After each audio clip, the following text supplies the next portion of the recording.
नैना पुजारी केस 2009 का एक ऐसा केस जिसने पूरे भारत को शर्मसार कर दिया था। उस समय जब वह घटना घटित हुई थी तो लगभग सभी लोगों का दिल सहम गया था। सभी लोग रोने पर मजबूर हो गए थे क्योंकि 2009 के उस दिन एक महिला के साथ इतनी खौफनाक हैवानियत हुई थी जिसकी कल्पना कोई इंसान सपने में भी नहीं कर सकता। उस समय सभी महिलाओं को सिर्फ एक ही डर सताने में लगा था कि हम लोग भारत में सुरक्षित हैं या नहीं हैं, हमारे साथ कभी भी कुछ भी हो सकता है। नमस्कार दोस्तों, मेरा नाम है मोहित और आप सभी का स्वागत है इस चैनल अनोखा जुर्म पर। पुणे में एक औरत रहती थी जिसका नाम था नैना पुजारी।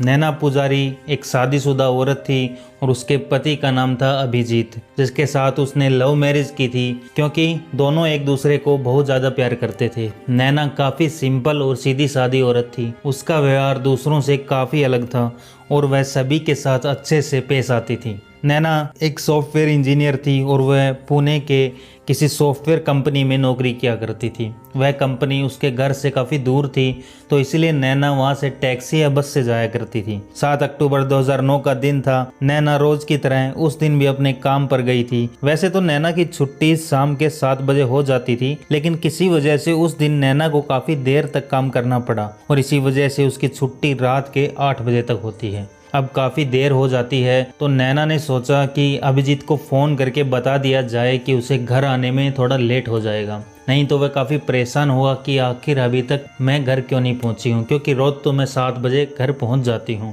नैना यह सब सोचने के बाद अपने पति अभिजीत को फ़ोन करके बोलती है कि मुझे घर पहुँचने में आज थोड़ा लेट हो जाएगा। वैसे तो मैं ऑफिस से बाहर निकल चुकी हूँ, लेकिन फिर भी 8 बज चुके हैं और यहाँ से जाने में भी कुछ समय लगेगा, तो इसलिए कहा आज काफ़ी देर हो जाएगी। तब अभिजीत उससे कहता है कि कोई बात नहीं, तुम आराम से घर आ जाना, और इतना कहकर फ़ोन काट देता है।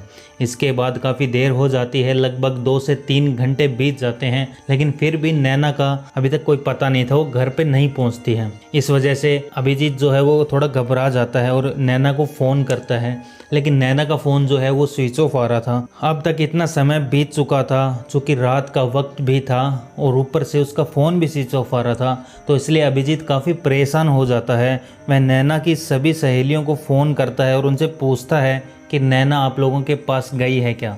तो वो सब बोलते हैं कि हमारे साथ नैना नहीं है। तो अभिजीत सभी लोगों से पता करता है, लेकिन किसी को नैना की कोई जानकारी नहीं थी।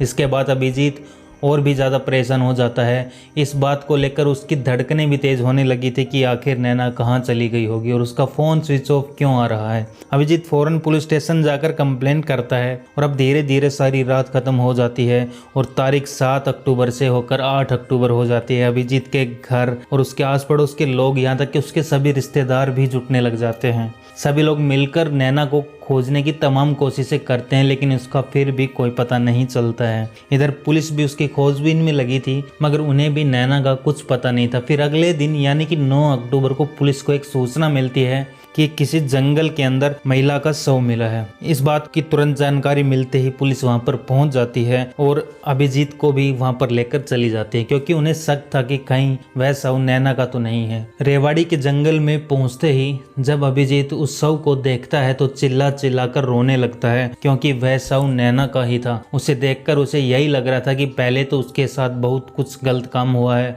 और फिर उसको मार दिया गया है। अब उसका शव भेजने के बाद पुलिस उन अपराधियों को पकड़ने में जुट जाती है जिन लोगों ने ऐसा काम किया था। पुलिस उस कंपनी में जाती है जहां पर नैना काम किया करती थी। वहां पर सभी कर्मचारियों से पूछताछ करती है तो पता चलता है कि कुछ दिन नैना ऑफिस से निकल गई थी और उसके आगे क्या हुआ ये कोई भी नहीं जानता। इसके बाद वहां पर लगे सभी सीसीटीवी कैमराज को चेक किया जाता है। उनकी एक फुटेज जो है वो एक निकाली जाती है। उसमें एक फुटेज रिकॉर्ड होती है। उस वीडियो में दिखता है कि नैना किसी कार में बैठ रही थी और वो कार उसके घर की तरफ निकल गई थी। जब बहुत अच्छे तरीके से उस कार की जांच की जाती है तो पता चलता है कि वह कार योगेश राउत नाम के किसी आदमी की है जो उसी कंपनी में गाड़ी चलाता था। योगेश राउत पर पहले से कई महिलाओं के साथ दुष्कर्म करने का केस भी दर्ज हो चुका था, तो इसलिए पुलिस को तुरंत ही उस पर शक होता है और उसी ने ये सब काम किया होगा। अब इसके बाद फौरन पुलिस उसको पकड़ लेती है। शुरू में तो वह बोलता है कि मैंने कुछ नहीं किया, लेकिन जब पुलिस उससे सख्ती से पूछताछ करती है तो उसने धीरे धीरे सारी बातें बताई और बेहद ही हैरान कर देने वाली बातें सुनाई, और उस कहानी को सुनकर आपकी आंखों से आंसू निकल जाएंगे। उस दिन जब नैना ऑफिस से निकली तो 8 बज चुके थे। वैसे तो उसकी कंपनी अपने सभी कर्मचारियों को घर तक छोड़ने के लिए वहां पर टैक्सी और बसें लगा रखी थी, लेकिन उस दिन ना कोई टैक्सी थी ना कोई बस थी। तो इसलिए नैना रोड पर जाकर किसी बस का इंतजार करने लगी थी। बस का इंतजार करते करते उसे काफी देर हो जाती है, लेकिन फिर भी कोई बस नहीं आती है। तभी वहां पर योगेश राउत अपनी कार लेकर वहां पर पहुंचता है। उसके साथ 2 लोग और भी थे जिनका नाम महेश ठाकुर और विश्वास कदम था। वो लोग भी उसी कंपनी में काम करते थे। कोई अच्छा गार्ड था तो कोई कंपनी में गाड़ी चलाता था। योगेश राउत नैना से बोलता है कि मैडम आइए बैठिए, हम लोग आपको आपके घर तक छोड़ देते हैं। चूंकि ये लोग नैना की कंपनी के ही कर्मचारी थे तो इसलिए नैना उन पर शक नहीं करती है और वह उनकी कार में जाकर बैठ जाती है और कहती है कि भैया चलिए मुझे जल्दी से छोड़ दीजिए, मुझे आज बहुत लेट हो रहा है। उसके बाद वह लोग नैना को लेकर निकल जाते हैं। कुछ दूर जाने के बाद योगेश राउत कार को दूसरी तरफ मोड़ लेता है। ऐसा देख नैना उसे बोलती है कि भैया ये रोड तो मेरे घर की तरफ नहीं जाता है, मेरा घर तो उस तरफ, आपने किधर मोड़ लिया है गाड़ी को और इस रूट से कहाँ जा रहे हो। तब योगेश राउत उससे बोलता है कि मैडम जी मेरा एक दोस्त है, उसे भी उसके घर तक छोड़ना और वह रास्ते में काफी देर से खड़ा होकर हमारा इंतजार कर रहा है, हम उसे छोड़कर आपको भी छोड़ देंगे, आप घबराइए मत। आगे से एक रास्ता है जो सीधे आपके घर तक लेकर जाएगा। अब यह सब सुनकर नैना को उसके सभी बातों पर यकीन हो जाता है, लेकिन उसे इस बात का जरा सा भी अंदाजा नहीं था कि आज उसके साथ बहुत ही गलत होने वाला है। आगे जाने के बाद योगेश का वह दोस्त भी कार में बैठ जाता है जिसका नाम था राजेश चौधरी। अब सभी लोग नैना को गंदी नज़रों से देखने लगते हैं। यह देख नैना डर जाती है और उसे कहती है कि गाड़ी रोको, मुझे उतरना है, मैं पैदल ही अपने घर चली जाऊंगी।